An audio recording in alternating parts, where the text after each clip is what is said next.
of Creating Powerful Impact. I'm your host, Shay Wheat, and today I'm excited to have somebody on that I think we could totally geek out about a number of different things. So I'm very excited to have Ann Carden on.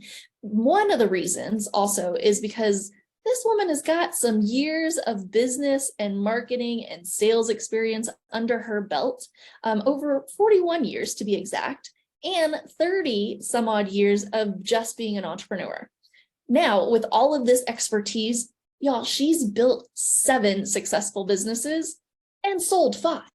Okay, so she knows a thing or two about how to be an owner, how to be an operator, how to grow a team, how to do sales and marketing. So I'm super excited. Please help me welcome Ann to the Creating Powerful Impact stage. Hey, Ann. Thank you, Shay. So great to be here. So excited. I'm excited too, because we can geek out about a bunch of different things in regards to Yes. business and marketing and sales and what platforms to use and, so many things. But so many things. But I think if we just kind of start out with something that is relevant right now in the world of business, and I would love to get your take on it, because you've been through ups and downs of the world and the marketplace and crashes and all kinds of things. And right now, just a few, right? And I mean, I think that's just the only thing that is constant is business is change, right? Yeah. But I'm curious to know what it is that you are seeing in the marketplace right now, for coaches and consultants and B2B business owners. How are they dealing with inflation based on how people are buying right now? Should people be cutting their prices? Should be increasing their prices? Do they change their offerings? I would just love your perspective on what you see happening and working in the marketplace right now. Yes. So one of the things that a lot of people don't realize, and I learned this, 32 years ago in my first business, but when you work in a more premium market, they're not as affected by economic changes and downturns and things like that. And when I discovered this, it changed everything in my business. And it was also how I was able to actually expand to open 3 more businesses in the 2008 recession. I took out a loan. We put our home up for this loan. We put property, everything we owned. Basically, we took out a loan. And when I say me, my husband had to be a decision. And he had to also buy into that, obviously, even though I run my own business. But I decided, instead of putting all my eggs in one basket in one business, when we had a huge recession and a very low end competitor came in that was like a quarter of the prices that I was charging in my health club, I made the decision to go bigger. It's like go big or go home. And I learned that strategy, and also to stay in a premium market when something like this happens or hits, because they're just not as affected. So when I expanded those businesses, we were the highest in our market. We were drawing in premium clients, so people that had wealth, people that were in affluent positions. And I just found that it didn't matter what was going on, because they had the money. And so I always people are always tempted to cut. I say, rise up. You've got more in you. You've got things people that have money, they're still looking for things. They still need things. They're still moving forward. And in fact, they take advantage of markets like this. And so if you can capitalize on that and you can really rise up, you don't have to worry about, you really can create your own economy. That's not just a saying, you truly can. Oh my gosh, I love that answer. And it does, it's like you're rising up, you're changing your perspective, you're going into a more affluent type of marketplace. So instead of cutting and slashing your prices, who can you serve in this next level of marketplace that you might not actually be playing in right now? Yes, right? 100%. How does Yes. somebody go, okay, I'm game and I'm interested. Now, how in the world do I start kind of going about looking at that as an option? Yeah, but before I answer that question, I want to bring something else up. And that is, so we've seen a flood of people coming into the coaching consulting space, right, in the last several years. Here's the thing, every market corrects itself over time.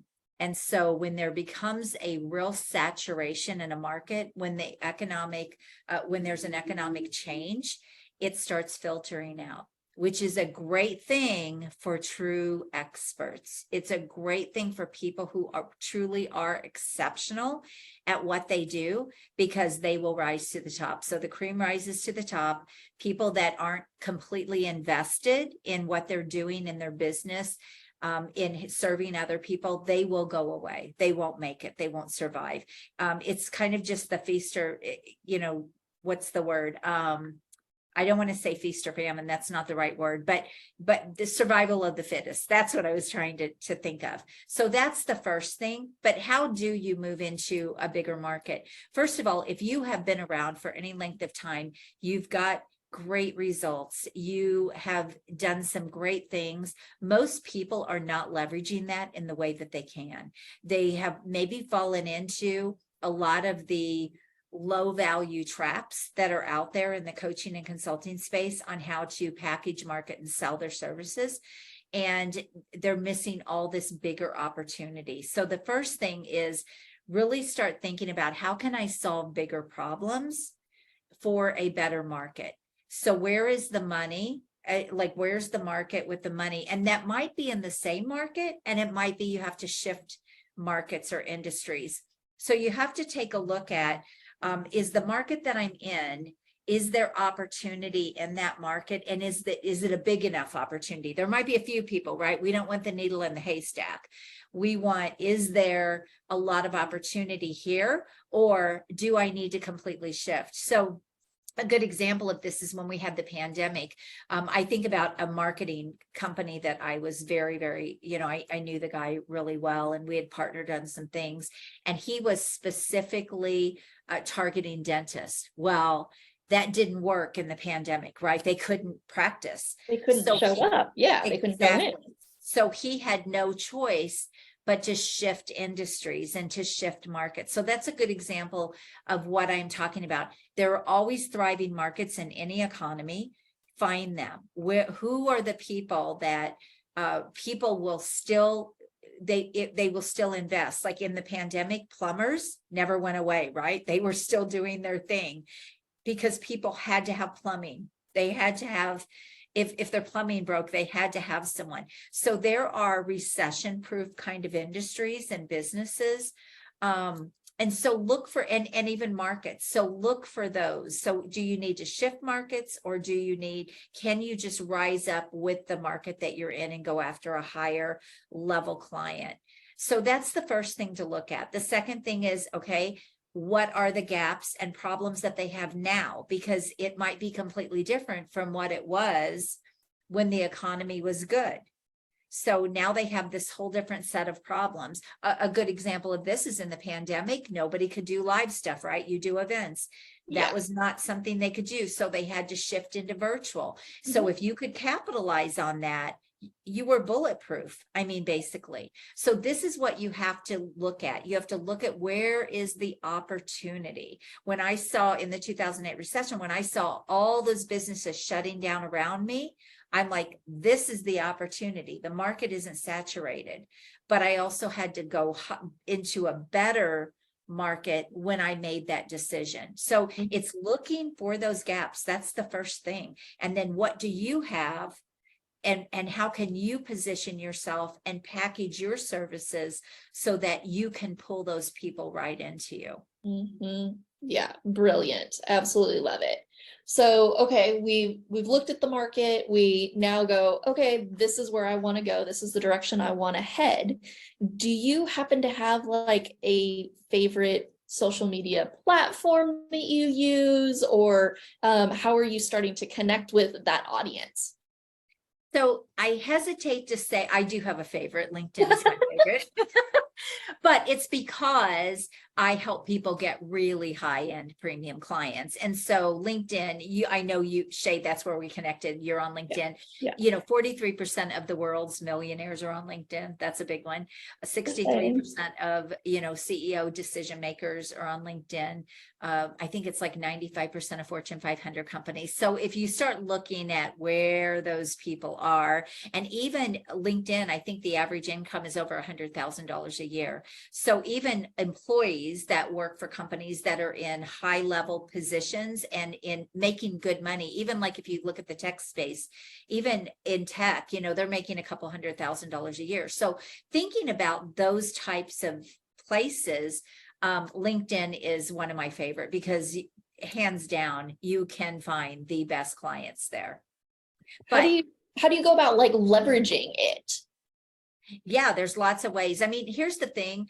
It's going to be different for everyone, depending on who your client is. And this is what a lot of people don't understand with their marketing, is there's not a one size fits all. And for example, when I work with my clients, I have 10 or 12 different ways we can help them bring in clients. It's like, we need to figure out what's going to be the best way for you to get in front of your ideal clients. It's like it ties in their personality. It ties in like what they're best at, if they're more of a speaker, and it has to work, right? Right. It can't just be something they love, but it has to work. I do, though. You and I align so much because when you're working at a higher level with higher level clients, you have to also step up your marketing strategies. You have to do what I call next level marketing strategies. And that means you're getting visible, you're building your brand, you're speaking, you're running virtual events, you're running live events, you're doing workshops, like you're out there doing things in a bigger way. And podcasting, we're doing it right now, all writing your book, interviewing people, just showing up in much bigger ways. Those are the next level marketing strategies that you really need to have in place and you need to be doing when you're trying to bring in clients for $100,000, $50,000 or much more. They're going to, if they Google you, they want to see that you know what you're doing, right? Exactly. Well, yeah. I mean, if you're planning on spending 50K, 100K with somebody, you want to make sure they know what they're doing and that they can get you the results that they're promising, whether they're promising it in an event or a program or, coaching or consulting or what have you, right? You have to be an expert and be able to get those results. Otherwise, you're not going to be charging those things much longer. Absolutely. So that's just a big piece of it. But a lot of people are always looking for where's the next marketing strategy or the next marketing tactic. And I say that isn't the right way to approach it. It's where are my clients and how can I reach them? And how can I reach them with as little amount of time as possible by really leveraging your time. So. Yeah, right. Because when you start out in business, you're doing a lot of the one-on-one conversation. Yes. Right? Because you're new and you're figuring it out and it's beta testing it, right? But as you start to grow in business, that money mountain, so to speak, or that profit plan changes because you've got the systems in place. You've got the structure that's been following you. And now it's like, how do I continue to scale, leverage, and grow? Right?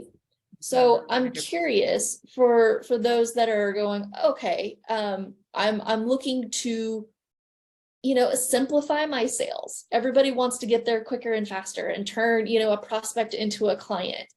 What are you seeing or what are you suggesting? What's working right now to turn people from prospects into being eager buyers? Yeah, I mean, it goes back to really elevating your brand. I personally like to curate an audience. So I love doing my podcast. I love having all that out there. I'm a guest on podcasts. So there's a lot of things that I do, but when I'm really looking to bring in clients in a way that is predictable and consistent, I want to leverage my time to do that. And so that is typically going to be an event of some kind. So I like to do, I do trigger events. So I do, I run, we'll run virtual events and we'll curate people into the room and we qualify them. And so I don't go for the masses in my business. I go for quality. So quality over quantity is my motto, but but when you bring the right people into the room and then you you show them the right things and you teach them the right things, then you can get clients. So those types of strategies are exceptional. A podcast though, I have clients that have filled masterminds and brought in clients just from guesting on podcasts. So again, there's lots of strategies that work. Some are more leveraged. I would rather spend 3 hours in a workshop and sign up clients at the end of that workshop than be out there trying to find one client at a time. But that being said, I still do some of those things as well. Yeah, I agree. Well, I mean, events are absolutely a leveraged way of 100%. Sales and conversion, right? Because you're doing the same conversation essentially instead of one-on-one, one to many. Yes. So it, in my opinion, is one of the best ways. It is the best. I mean, there is not a market at all that events don't work for. And even Shay, even before I came online and started building my business online, well, two things. Speaking is one, Yes. right? Yes. Getting out there and speaking, but you have to be speaking to the right people. So I used to speak at associations for my market. So if I was looking for a particular market, I would go speak at the association that was specifically for them. And also they had to pay to be in the association. So when you're in a situation where people are paying, you already know you have a more qualified person. So I did that, but I also curated events. I ran my own workshops, even if they were small, even if they were 15 and 20 people in the room, I ran those workshops and ran events and things like that offline. Then when I came online, I started doing everything virtually. I haven't found anything that works the way events do. Events and speaking, I would say, but again, if you're speaking to the right people, but events, you can curate your own audience, and that's the difference. Yep, I wholeheartedly agree. Now, I would love to maybe pull back the curtain a little bit. You've had a number of successful businesses. I'm sure it wasn't always unicorns and rainbows. I would love to know, like, what was like a big, huge thing or a big, huge aha that you ended up getting out of something that maybe wasn't all that great and amazing in the moment, but ended up turning into something great and amazing, or something you learned along the way that you could share with us. Yes, well, I could talk about when we had the recession and we had the low price competitor and we expanded and went bigger. That was probably one of the hugest decisions I ever made, like as far as like going all in, going big. But so that was probably the scariest thing I ever did. After that, everything felt like I wasn't worried again. After that, I'm like, if I can make it through that, I can make it through anything. But I'm going to tell you more about my coaching business, because what brought me to what I do right now and what I'm so passionate about. So my model is completely different from what other people are out there teaching. I have a top-down approach. So it's like sell the $25,000, $50,000, $100,000 first. That is your positioning in the market. That's what you become known for. That is what you're out there selling. And then everything else becomes a downsell. So you have other levels and layers to your business, but everything stays very high end and very high ticket.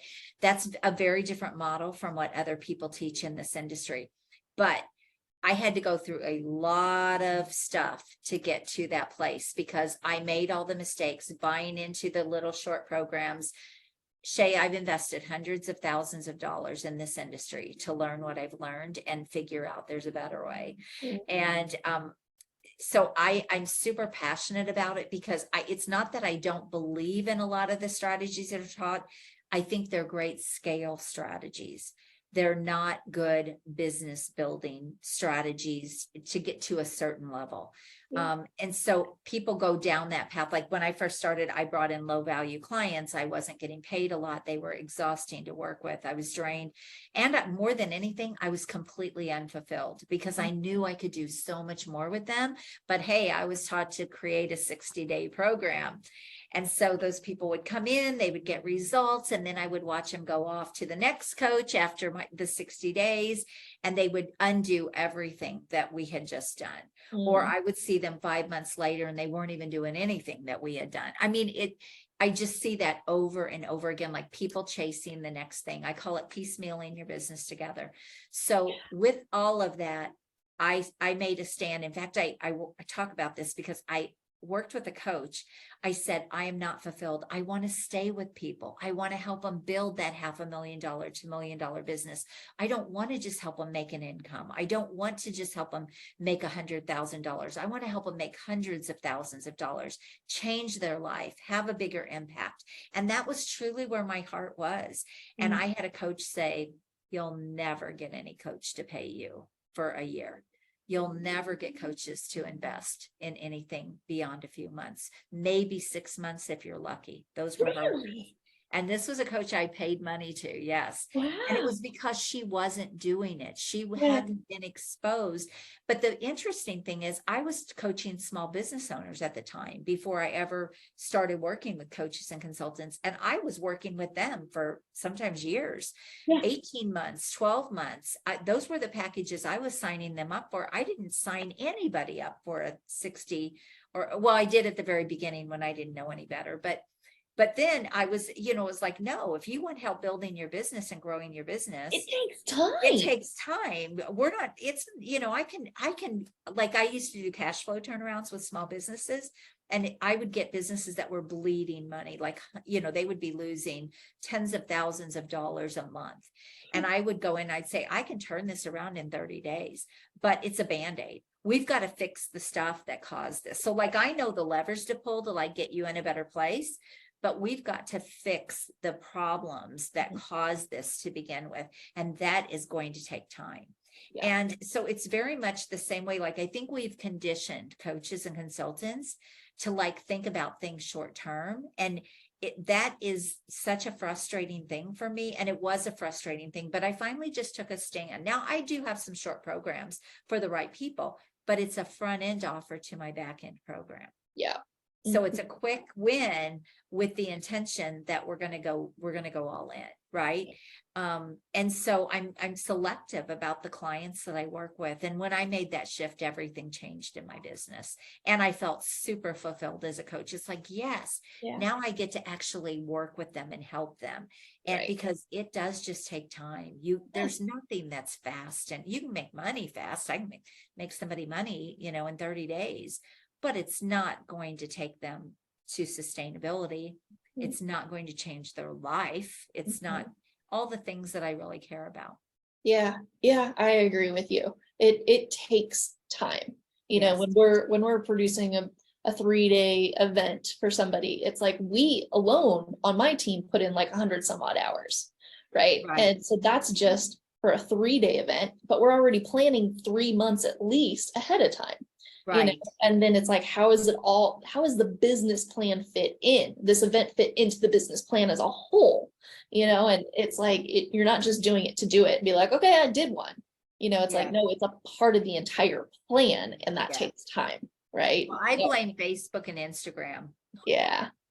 For all of the brainwashing that has gone on out there in the coaching and consulting industry.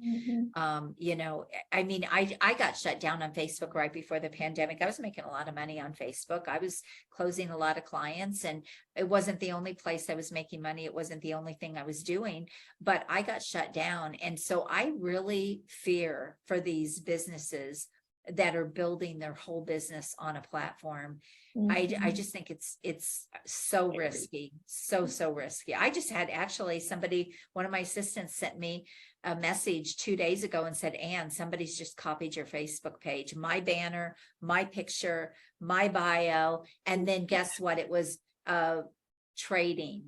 It was like, then they actually did trading in crypto and stuff like that. And so that just happened 2 days ago. You're at risk if you are trying to do things in that way. You have to and again, those strategies they scare me a bit but it's also why coaches do this, right? They're on that up and down, or they're grinding it out. I don't want to grind it out. Right. I want to have a business I love and a life. Like, I work part-time. I want to work part-time. So that's what I love to teach people, how to build $1 million business working part-time. Yes. Okay. So how do people stay in touch with you if they're interested? Yes, so you can definitely Google me and you can find me everywhere. LinkedIn, I have a YouTube channel. But if you want to actually reach out to me or book a call with me, you can go to my website, Ann L. Carden. So there's an L in between my name.com. And you can book a call at acarden.com if you're interested in building a $500,000, $2 million business with a handful of high-level clients. Love it. Love it. And do you happen to have a gift for our audience today? I do. I actually have a masterclass that I would love to share. It really walks you through all the things that I've been talking about in more detail. And you can go get that at expertinyouaccelerator.com. And it's how to bring in $25,000 to $125,000 plus clients in 7 to 60 days. And then there's other things that I go into in that masterclass too, but that's the gist of it. Beautiful. And we'll definitely have the link to that in the show notes. My last question for you is, what is a takeaway or a memorable note that you would like to leave our audience with today? Learn how to build a business and create your own economy. Yes. So good. Don't just learn your thing. I see a lot of coaches and consultants keep investing and learning their thing.